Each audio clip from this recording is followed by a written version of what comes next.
It's the Andy Thompson Show on ESPN 97.7. We jump into the sport hole. Bring it on a Tuesday, my friend. What do we got? Skeeter Beaters on the Andy Thompson Show.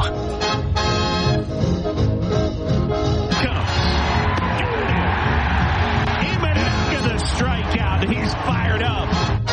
All right, Sporty Mick Hole. Who's your Skeeter beater tonight for the book? All right, Larry, we're going to my neck of the woods, buddy. We're heading out north side versus the south side. Chicago Cubs versus the White Sox. This is a rivalry that didn't exist until interleague play started in like the mid-2000s. Now you got the Cubs and the Sox tonight in Wrigley. And it's a nondescript game because the White Sox are horrible and the Cubs are okay. But the reason why it's interesting because we got Shota Imanaga on the mound, Larry. He's 5-1 on the season. He's going up against Chris Flexen, who's 2-5. Cody Bellinger's been hot over the last several games. 14 of 44. He's got 3 doubles, a home run, and 5 ribbies in the last 10 games. Nico Horner's hitting the cover off the ball for the Cubs. Full disclosure, I have yet to purchase the MLB package like I promised you I would, Lawrence. I haven't watched a single Cubs game yet. I meant to on Memorial Day. I got wound up doing a bunch of crap. I forgot to buy it, so I apologize, and I hope I'll get it done maybe tonight to watch this White Sox-Cubs game. Here is from The Athletic talking about Imanaga, who's been tremendous. Imanaga has gone from virtually unknown to North American baseball fans to one of the sport's most valuable players so far this season. 10 starts into a 4-year, $53 million contract. Imanaga has a 1.86 ERA, Larry. And just as Fernando Valenzuela won Rookie of the Year, a Cy Young Award, and a World Series title in the same season, Imanaga has quickly established himself as a dynamic presence who pitches with passion and style. Take Imanaga and the boys, Larry, in today's Skeeter Beater. And it got me thinking, Imanaga doesn't throw 100 miles an hour. His spin rate isn't off the charts or any of that crap.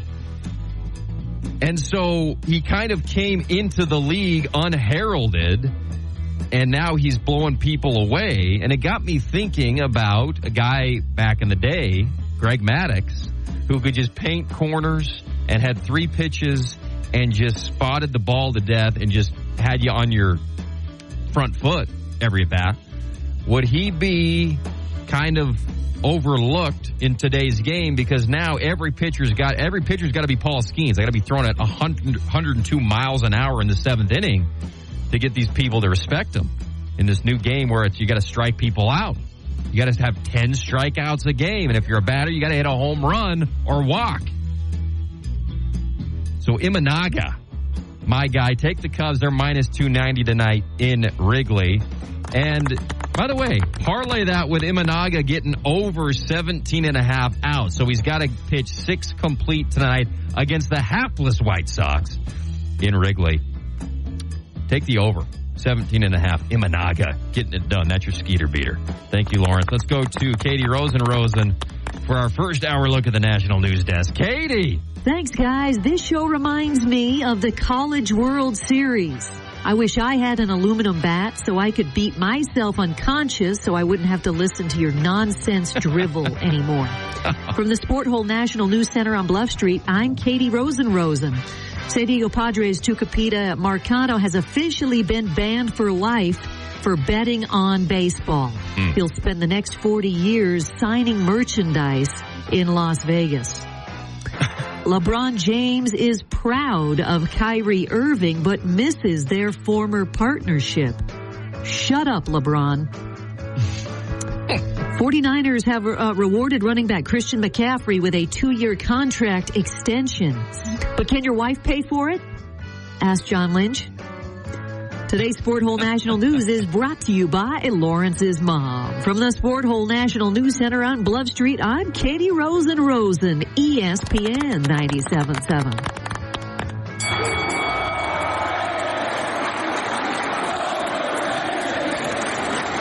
Overrated clap, clap, clap. Cam Rising's first throw comes right down the middle. It is on target. target into USC territory with Money Parks.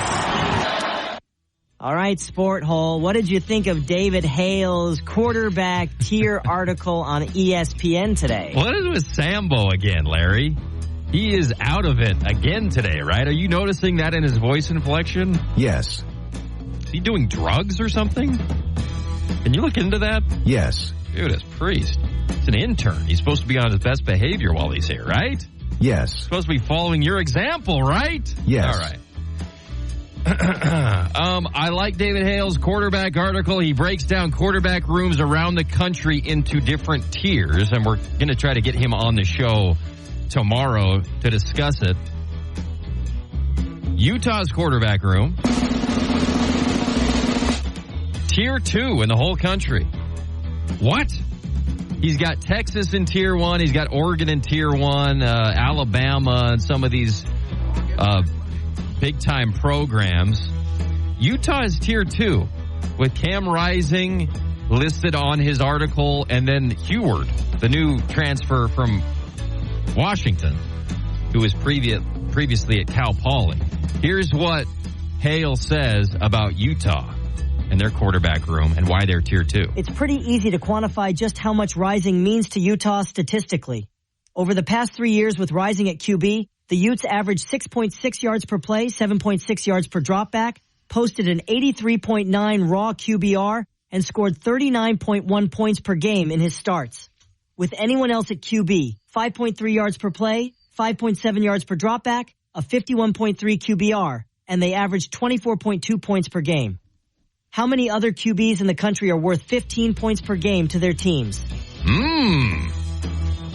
Good job, Sambo. That's more like it. So Rising is, I think, unequivocally the Ute of all time, including Alex Smith at the quarterback position, Larry. And with the new ruling by the NCAA where if you had to sit out back in the day when you transferred for a year, before the changes happened to the transfer portal, if you had to sit out a year before that happened, you get that year of eligibility back, meaning Cam could come back to Utah for another year after this year, right? So that's kind of amazing.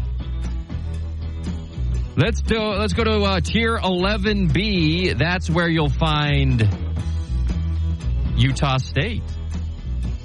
What do you got there? Petrus and Barnes have combined to start 22 games at Iowa and Utah over the past 2 years. Their team scored 21 or less in half of them and topped 30 just 4 times. They've thrown just 18 touchdowns with 15 picks.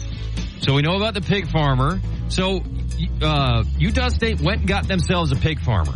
Pig farmer came in and alienated 2 proven guys in McKay Hillstead and Cooper Laga, who have both transferred out. And then they get Petrus, and actually it was Petrus who alienated them because he came in and won the job. Petrus, Iowa's quarterback, who was hurt last year, who doesn't have a great resume, but he's from the Big Ten. In fact, Utah Tech got the other Iowa guy to come and play for them. So they got basically 2 pig farmers, 2 guys who produced not a lot of offense last year, Larry, or ever in their football careers. That's who Blake Anderson has to deal with. And this is a case where your greed in the transfer portal hurt you, I think, in your quarterback room. I mean, Hillstead and Laga both had okay years last year, but good enough to come back and start again in the Mountain West this next year, right, Larry? Instead, he brings in 2 Power 5 bounce downs, and both of his good quarterbacks who know his system run away. So we'll see how Utah State does this year. Utah State's out-of-conference schedule: Robert Morris at USC, awesome. Home against Utah, awesome. And at Temple. So that's their non-conference. Tough schedule with those 2 middle games. And then let's go to BYU, which is David Hale titles Tier 16 Hello, darkness, my old friends. That's the tier he has BYU's quarterback room in. This will be Bohanon's 7th year in college football. He has thrown more than 6 touchdowns in just one of them. Well, here's my opinion of Bohanon, Sambo. He's been hurt or not the starter in most of these years or playing for USF. So for BYU fans, it's kind of like the last couple of years what you've had to do, or I guess just last year, what you've had to do with Keaton Slovis, where you would say, well, if you just go back to his freshman year at USC, where he's thrown to Drake London and 2 other NFL star receivers, that's pretty good. He looked pretty good when he was doing that. For me, I'm now making that argument when it comes to Bohanon. He had to be at USF. He was on the bench at Baylor before that. The 1 year he comes in and starts, Baylor wins 10 games, and he was the starter, I think, for 8 of those games. And he's beating Texas. He's beating Kansas State. He's beating Oklahoma. He's beating Kansas and Iowa State and BYU. So the year after that, Dave Aranda tells Bohanon, you better transfer because we're going with Shapen next year. Bohanon goes to USF, which is a hapless crap program, and they suck. But the last time he was in the Power 5, and more specifically in the Big 12, he actually had a pretty dang good year. So I believe a little bit more in Bohanon, even maybe than I did last year in Slovis, if I'm BYU fans. Even though last year was horrible. Really bad last year. BYU's out-of-conference schedule, Southern Illinois, at SMU, at Wyoming. You can win all 3 of those games, even though Laramie's going to be a biatch, Larry. Let's go to... Oh, Utah didn't give you their schedule. They start off against they start off against SUU. Then they play Baylor in an out-of-conference matchup, and then they're at Utah State. I love that they're playing at Utah State. I remember that game, 10 years ago, Larry, up in Logan, where Utah State upset Whittingham and the Utes. I was on the field after that game. That was an exciting one. So we'll try to get Hale on to talk about these quarterback rooms. But once again, he's got Utah in Tier 2 in the whole country. Utah State is Tier 11B, and BYU is Tier 16. What I'm saying is buy low on Bohanon. Your over-under this year, BYU is 4.5. This is a guy who won 8 games or whatever last time he was in the Big 12. You got LJ Martin back. You've got Epps. You've got Keanu Hill, who's going to be playing tight end.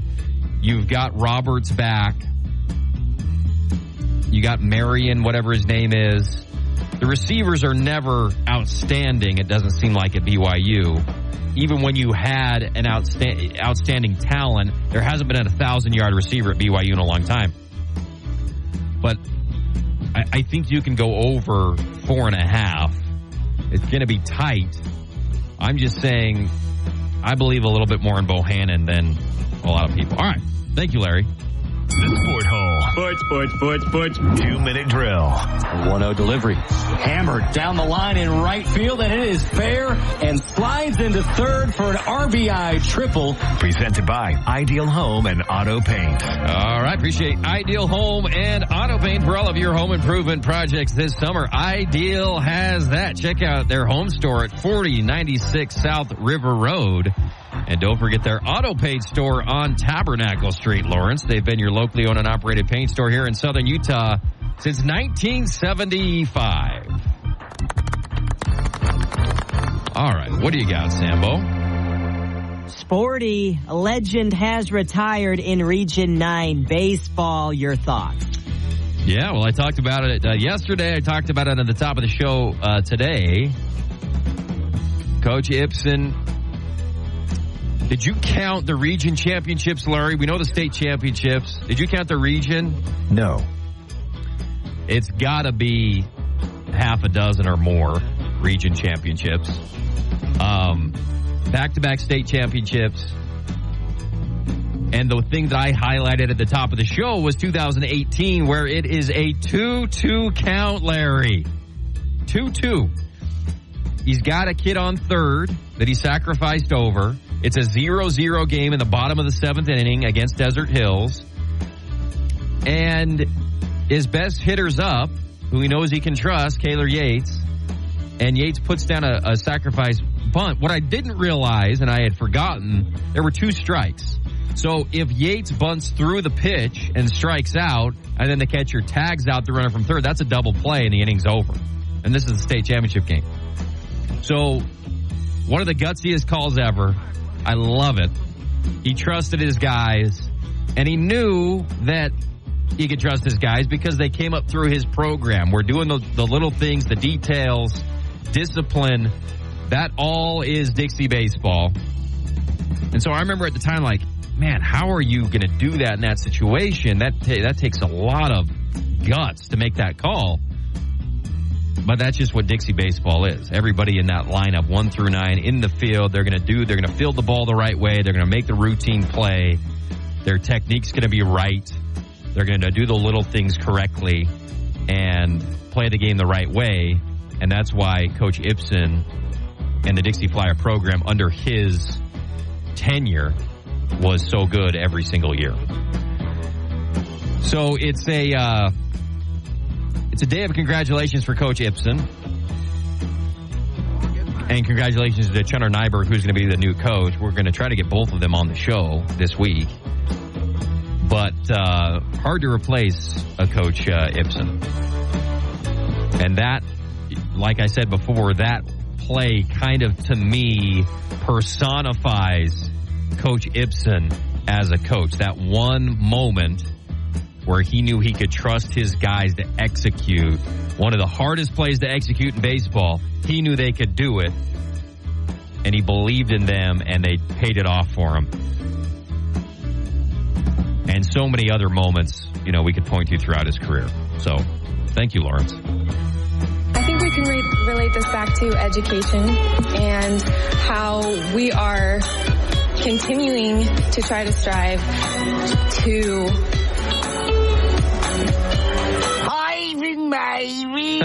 Thank you, Utah. Thank you, sweetheart. Genius or Jabroni in the Sport Hole. All right, Genius or Jabroni is brought to you by our good friends at Cover It Storage. You got a boat or an RV, you're going out in Sand Hollow, and you're worried about where to store it. Keep it covered up. Cover It Storage has you covered. Visit coveritStorage.com. All right, Larry, what do you got? Or Sambo, go ahead. All right, Sport Hole, is Michael Wilbon a genius or a jabroni? Is Caitlin Clark. And it's okay for people to admit that they identify with some. I identify with people, maybe part of why I identify with Edmonton, or people like Evander Kane and Darnell Nurse, who are people of color.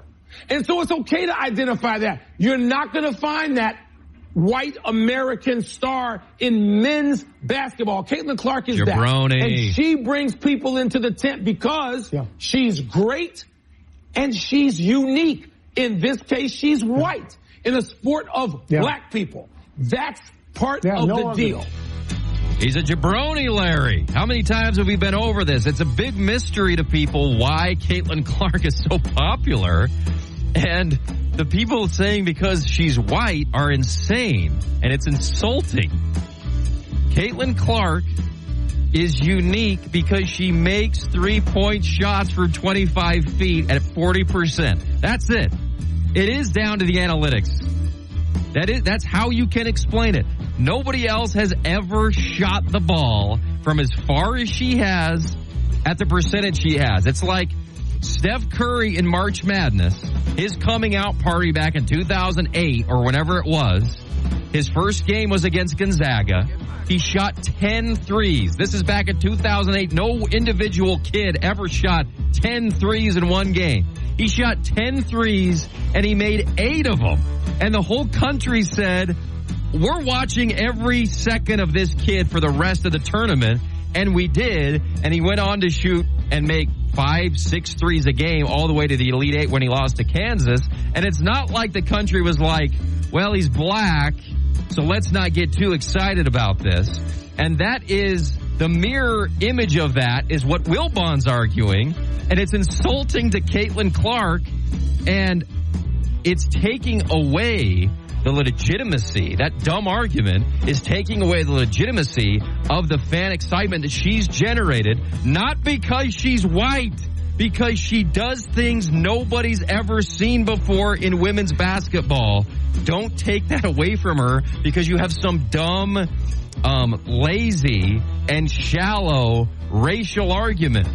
And we've heard Jamel Hill make that dumb argument. And Jamel Hill's argument was she's more marketable because she's white. And that's why she has a shoe deal. And I remember railing on her for that dumb opinion, too, because the top shoe salesmen in the world forever are all black players. Nobody goes and buys a white dude's shoes. Right now, you got Anthony Edwards and Curry and LeBron and KD, and the most marketable players in the world are all black. So take this dumb opinion and inserting race into the Caitlin Clark narrative and get it the heck out of here, Larry. Makes me sick. So Wilbon's a jabroni, and I love Wilbon, and PTI is my favorite all-time sports show. What's your favorite all-time show, Larry? Did you like the Stump the Schwab? Yes. That was a great trivia show, and rest in peace to the Schwab, by the way. We talked about him a few weeks ago. He killed over back in March, or no, April. We miss him. I'm the one that got it done and did a great job. Where are we at, Larry? What's going on? Oh, Handyman brought to you by Bucks Ace Hardware. Check out Bucks Ace. 3 Southern Utah locations, and they're currently building a Bucks Ace Hardware, just an amazing metroplex. I don't know what to call it. 40,000 square feet out to Hurricane. We appreciate Bucks Ace Hardware, longtime supporter of local athletics here in Southern Utah. What do we got? What are we fixing today, Larry? Oh, we're doing, okay, this has nothing to do with sports. Everybody works in an office, or at least most people do, and you're seeing the same 10 people every day, and you're going out to the bathroom, and you're coming back, and you're seeing Brian, and, you know, you already saw him back at 9 a.m., but now it's 11:30 a.m., and you're seeing him again, and it's like, you got to say something. So it's like, uh-oh, here comes trouble. Or, oh, look what the cat drug in, or whatever your lame kind of workplace comment is that you've got to do a lot throughout the day because you're seeing different coworkers. And every time you see them, you got to say something. You can't just walk by them. And so that becomes stressful. You got to be clever. You got to think of something funny to say every day, like 10 times a day. So we're going to fix that today in the sport hall, right, Larry? Yes. Here's what we're going to do and what we recommend. Every office, treat yourself like a baseball team or a basketball team where you develop a series of different handshakes for each coworker. It's like going through the starting 5 in the NBA. Everybody has their own, or college, or even high school. You're doing a chest bump, or you're doing the fist bump that leads to something where you twist your hands together. You do the gunshot revolver thing, bang, bang, bang. You don't have to say a word. So you see Margaret, she's coming back from lunch in the parking garage. You just saw her at your morning meeting at 9 a.m. and said hello. Now you don't have to say some dumb thing about, oh, here comes Margaret. Wow. Or whatever. You just do your handshake. It takes about 7 seconds, but you don't have to stress out. It's all automated at this point. You want to respect Margaret. You want to show her love. Just do your little thing, and you don't have to do the stupid inter-office small talk anymore, right, Larry? Huh? Yes. Wish I could do that with you so I didn't have to talk to you every day. Listener voicemail. Call us with your inane observations at 900-3776. I did not want to have to pursue legal action against Louisville because at the end of the day that the people of Louisville are then going to have to pay for the mistakes of their police department. That just doesn't seem right. Hey, Sporty and Larry and Sambo and Katie. Thanks for taking my voicemail and putting it on the show. I'm wondering about LIV Golf. The Open qualifier happened yesterday, and LIV didn't do too well. I know that the big guns from LIV will be in the U.S. Open, but are you celebrating that LIV is struggling to get some of their mid-tier guys in the biggest tournaments? A total of 7. Great question. Thanks for calling. That was a character call, though, right, Larry? Yes. Yeah. A total of 17 players on the Saudi-backed circuit teed it up on Monday in one of the 10 U.S. Open qualifying sites in North America, and only 3 walked away with invitations to play in this year's 3rd major championship. A total of 12 LIV players will compete at Pinehurst, including all the big guns, Brooks Koepka, Jon Rahm, Bryson DeChambeau, Cam Smith, and Dustin Johnson. I don't necessarily celebrate when the LIV players don't do well and qualify for the biggest tournaments. I think somebody made a good point to me yesterday, or no, this weekend. It was my buddy's neighbor, or my brother's neighbor, my brother's buddy up in Lehigh. He said, these guys are going and playing a less stressful golf. They're going and playing 54 holes. They're going and playing a satisfied, it's almost like they're retired. They got hundreds of millions of dollars. Golf and the tour and the PGA is dog eat dog, and you got to perform if you want to get paid big. You got to have top tens and win tournaments if you want the biggest prizes. And there's a dog eat dog kind of Darwinistic thing there that golf has. Well, when you give them $100 million and say wear shorts and go play in the Saudi League, there's a natural kind of decompression that happens in the competition, and we might be seeing that a little bit with these LIV guys. So you got your money, you lost the prestige, you also probably are losing some of the fastball on your golf game just because of the format you're playing in, where there's not as much attention, there's not as many people watching, you're playing less golf, and you're just filthy rich with no huge incentive to go out and hustle and win every tournament you can on the PGA Tour like you used to have to. So I think that makes sense, Larry. And I think long term, the leagues will have to get back together. And I was listening to Wilbon today say when that eventually does happen, the LIV Tour guys should have to pay recompense. They should have to pay some kind of re-entry fee to the PGA and spread that out among the PGA players that did stay loyal. Now, I'm not a PGA truther, Larry. I get sick of the PGA's self-importance and self-righteousness just like the next guy. But I think the LIV might be suffering from that. DeChambeau almost won the PGA championship, but it's been a while for some of these other guys, Koepka and Dustin Johnson. And that's natural in golf. I mean, Rory hasn't won a major in 10 years or whatever, so I understand. I just think there is something to the LIV. You're not competing with that much stress on you anymore, and I think that's probably bad for your game. All right. That's why I don't read the newspaper. Book of the week. Harry wanted his menu to be simple. Hamburgers, cheeseburgers, fries, drinks, and coffee. He and Esther planned to hand patty the burgers themselves, then cook them on the grill and dress them to order on toasted buns. They'd offer perfectly prepared, fresh-cut fries, as well as sodas. Both Pepsi and Coke would be offered. So I was driving home this past weekend, and we got In-N-Out on our way up to northern Utah. And so I listened to the In-N-Out, the ins and outs of In-N-Out by the granddaughter of the founder, Harry Snyder. Right, Sambo? You got a question? Sport Hole, what is your book of the week this week? Yeah, it's the In-N-Out book. And I love In-N-Out. I'm an In-N-Out 100%. I don't want to hear this crap about Five Guys. I don't want to hear about Whataburger. In-N-Out.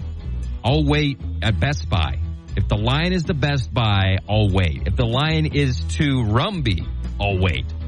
If the line is the Joann Fabrics, I'll wait for In-N-Out. And it was great. Learned a lot. I'm trying to think of anything interesting, Larry, but my brain is so dumb. Trained by the Carl's Jr. guy. Carl's Jr. starts doing hot dogs in Southern California in like the late or maybe early 40s. and he was kind of a helper to Harry Snyder, who did it in and out. Snyder invented the first drive-through where you could talk to a speaker. He invented that himself, so that was a big one. And I just love it. Everything is the same. They get the same onions, the same lettuce, the same tomatoes. There's an obsession about it, and nobody does. So Harry's the grandfather who owned it. He then passes it on to his sons. His sons pass it on to his daughter. His daughter is like in her 40s probably now, and she's having people saying, look, we'll pay you anything for this. She has Saudi Arabians who are coming and saying, what do you want? Blank check. You want $1 trillion or whatever? We bought Phil Mickelson. Can we buy you? And she says, go to hell. I'm never selling this. And all of these other restaurants eventually sell out and franchise. And it's fine. We all love Wendy's. But the quality obviously goes down. In-N-Out says go to hell. And that's why I go to In-N-Out over anywhere else. Because they put in the work, they put in the time. You drive past the In-N-Out at 9 a.m., there's some associate out mopping the drive-thru, cleaning it up. They're obsessive about cleanliness and service and all that stuff. They're one of America's greatest all-time companies, Larry. Do you agree? Yes. Who's better than In-N-Out? Anybody? I can't think of one. No. All right. Thank you. Pandering local poll of the day. And we've seen that resonate already in the way that he's put his roster construction, the tentacles of BYU, the power of BYU to reach far and wide, to bring in a recruiting class and grouping, whether it's transfers, whether it's international, or whether it's domestic. What? 40. Is BYU a basketball school now? No. Sport. Well, Sambo. BYU, I had a realization. Maybe we should all just try to be basketball schools because it's so much quicker and easier to do. You need like 3 players. You go out and buy 3 players. You go to a Sweet 16 or a Final Four, and your brand and school and bringing in money and excitement about the school is so much easier in basketball. Now, it's hard to win in the tournament because it's one and out if you lose. Well, we spent so much time trying to figure out how to build football's hard. Football's 85 players, and maybe you just go out and buy 3 5-star kids and you flip your school around basketball. Maybe BYU's got it right, because I was saying, why are you spending $1.5 million on some Russian? Go buy a quarterback, you know? But maybe I'm wrong. All right. We got to wrap it up, Larry. What do you got? Weekly in Memoriam, who's passed away or been canceled since the last time we visited. Incredible development in the MLB gambling scandal. The Pirates player who was suspended indefinitely forever bet on Pirates games 25 times and lost every single bet. 0 for 25. He went 0 for 25 on Pirates bets. He also gambled $150,000 on baseball and only won 4.3%. Imagine ruining your life, getting suspended forever, and being this bad at gambling so you didn't even win money. Oh, what do you think of Marcano's lifetime ban? Well, the MLB, there's no excuse for it. Part of me feels like, look, this guy's just a moron. It wasn't nefarious. He didn't win any money anyway. He's just betting on his team occasionally. He's betting on all these parlays. Like, he's just a moron. Does he really need to be out of baseball? And then I think, yeah, he does.